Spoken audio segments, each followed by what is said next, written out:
अचानक लॉकडाउन के बाद इतने सारे मजदूर कहां से आए? ये कहीं से नहीं आए, ये यहीं थे, आपके और हमारे बीच। असल में न हमने कभी इनके बारे में सोचा और न कभी सरकारों ने।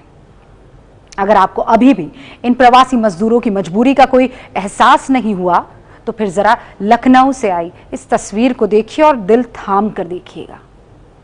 एक साइकिल पर पति, पत्नी, 2 छोटे बच्चे, एक बच्चा गोद में, दूसरा आगे बैठा हुआ।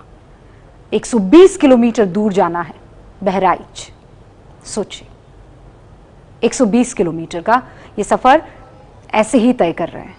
बच्चा सोया हुआ है, वो साइकिल से गिर भी सकता है।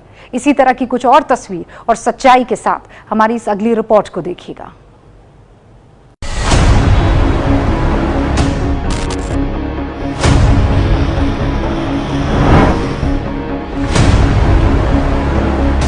मरने से तो अच्छा है धीरे धीरे अपने घर की तरफ बढ़ेंगे। खाने आने को सामान नहीं है कुछ, क्या खाएं क्या नहीं खाएं। 2 दिन हो गए खाना नहीं बनाया है।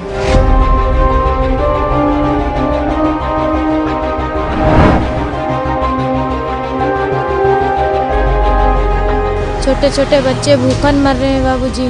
तो पानी गांव जाएंगे तो कुछ तो वहाँ काम धंधा कुछ करके खा लेंगे। कोरोना से पहले हम भूख से मर जाएंगे सर। अभी तक खाना नहीं मिला है, 2 दिन हो चुके हैं।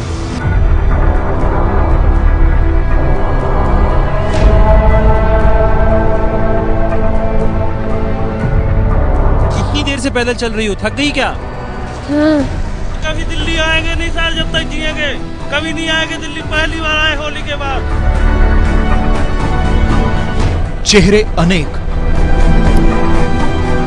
लेकिन दर्द सिर्फ एक।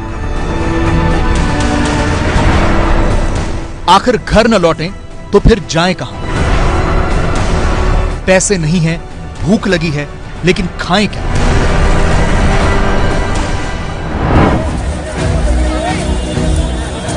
मजबूरी क्या होती है? अगर आपको यह समझना है तो दिल्ली की सड़कों पर लगी इस कतार को देखिए।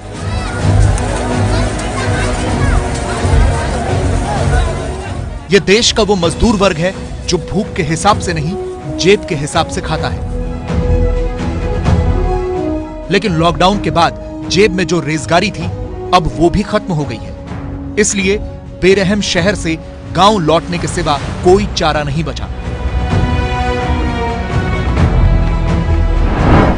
इनसे मिलिए, ये राजकुमार हैं, दिहाड़ी मजदूर हैं, मतलब रोज कमाते हैं तभी रोज खाते हैं। लेकिन देश बंद हुआ तो इनका खाना भी बंद हो गया और अब ये दिल्ली से 150 किलोमीटर दूर बुलंदशहर अपने घर पैदल जा रहे हैं। मैं बुलंदशहर, डिस्ट्रिक्ट बुलंदशहर में रसूलपुर विलेज जा रहा हूँ। मेरा गांव है। यहाँ से पैदल ही निकल पड़े? हाँ सर, पैदल ही जा रहा हूँ। क्यों ऐसा, क्यों आप लोग पैदल क्यों जा रहे हैं? सर कोई सुविधा ही नहीं है इसलिए जा रहे हैं। लेकिन जब सरकार ने कहा है कि जो जहाँ है वहीं रहो, क्या रहने की कोई जगह नहीं है आपके पास? जी सर, पटरी पे सोते हैं जी सर, मजबूरी है। ये बादलों में कहाँ पड़े रहे हैं सर। जी सर, क्या करें। सरकार कह रही है कि खाने का इंतजाम किया गया है, राशन दिया जाएगा। कोई चीज नहीं मिली है जी सर, हमारे लिए कोई चीज नहीं मिली है। 4 दिन हो गए तुम पैसे पानी लेके पिया है हमने जी सर। ये नौजवान भी इसी भीड़ का हिस्सा हैं, जिन्हें दिल्ली से 200 किलोमीटर दूर बदायूं का सफर पैदल तय करना है। कहाँ जा रहे हो? बदायूं। बदायूं जाओगे? यहाँ से कितना किलोमीटर पड़ता है? 200 किलोमीटर। 200 किलोमीटर पैदल चल के जाओगे? कब चलना शुरू किया था? सुबह 10 बजे। सुबह 10 बजे चलना शुरू किया था। तो अभी यहाँ से कितना टाइम लगेगा बदायूं जाने में? परसों तक पहुँच पाएंगे सर। पैदल तो परसों पहुँच पाएंगे सर। लॉकडाउन से इन नौजवानों की मुसीबत भी बढ़ गई है। ये दिल्ली में पीओपी का काम करके गुजारा करते थे, लेकिन अब कुछ बचा नहीं, इसलिए 820 किलोमीटर दूर आजमगढ़ के लिए पैदल ही निकल लिए हैं। आप लोग कहाँ जा रहे हैं? आजमगढ़ जाएंगे। आजमगढ़। आजमगढ़ जाएंगे? यहाँ दिल्ली में कहाँ रहते हैं? यहाँ वैशाली में रहते हैं। वैशाली में रहते हैं, गाजियाबाद में? हाँ। और क्या काम करते हैं? पीओपी का काम करते हैं। लेकिन जब सरकार कह रही है कि आप वहीं रुकिए, जहां हैं वहीं रुकिए, इधर उधर बाहर मत निकलिए, तो फिर क्यों जा रहे हैं? क्योंकि हमारे पास पैसे नहीं है ना, खाने पीने के सामान नहीं है, क्या करेंगे आदमी, भूखे थोड़ी ना रहेगा यहाँ पे। बोझा उठाए ये परिवार कल पानीपत से चला था, आज दिल्ली पहुंचा। साथ में खाना नहीं है, बच्चे भूखे हैं, लेकिन चुनौती दिल्ली से 350 किलोमीटर दूर मैनपुरी तक पैदल पहुंचने की है। कहाँ से आ रहे हैं? पानीपत से। आप पानीपत से आ रहे हैं? ये पूरा परिवार आपका है? फुल पूरा परिवार आ रहा है पानीपत से। तो इस समय बारिश का मौसम है, पत्नी है, छोटी बच्ची है। अब घर तो जाना ही है, कैसे भी जाऊं, घर तो जाना। जब रोड नहीं चल रहा है तो क्या करूंगा फिर। खाने आने को सामान नहीं है कुछ, क्या खाएं क्या नहीं खाएं। 2 दिन हो गए खाना नहीं बनाया है। इतनी देर से पैदल चल रही हो, थक गई क्या? हाँ। दिल्ली से सबसे ज्यादा यूपी के मजदूर पलायन कर रहे हैं। आनंद विहार बस स्टैंड के करीब हमें ऐसा ही एक ग्रुप मिला।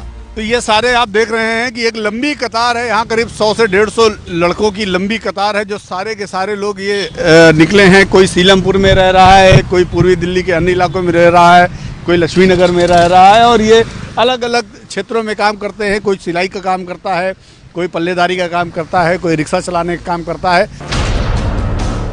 ये नौजवान दिल्ली में सिलाई कढ़ाई का काम करता था, लेकिन मजबूरी में इसे भी पैदल ही घर जाना पड़ रहा है। आप लोग कहाँ जा रहे हैं? शाहजहांपुर जाना है। शाहजहांपुर जाना है, लेकिन अब सारी गाड़ियाँ और ट्रेन वगैरह तो सब बंद है। नहीं, ऐसा सुनने में आया है कि शाहजहांपुर के लिए गाड़ियाँ बसें जो हैं चालू की गई हैं, तो उसी बेस पे हम लोग जा रहे हैं वहाँ।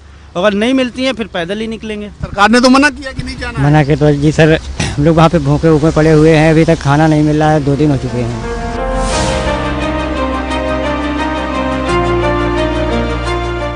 कोरोना से हिंदुस्तान को बचाने के लिए लॉकडाउन जरूरी हो गया था, लेकिन मजदूरों की शिकायत यह है कि सरकार ने इनकी जरूरतों का ख्याल नहीं रखा। कभी दिल्ली आएंगे नहीं सर, जब तक जिएंगे कभी नहीं आएंगे दिल्ली। पहली बार आए होली के बाद, इतना वो पड़ा कि हम लोग के खर्चा खाने को तक भी ना है कुछ भी। हाँ, अब क्या करें, मजबूरी है सर। इसलिए हमारी यही सरकार से प्रार्थना है कि हम लोग को हमारे घर तक भेजा जाए।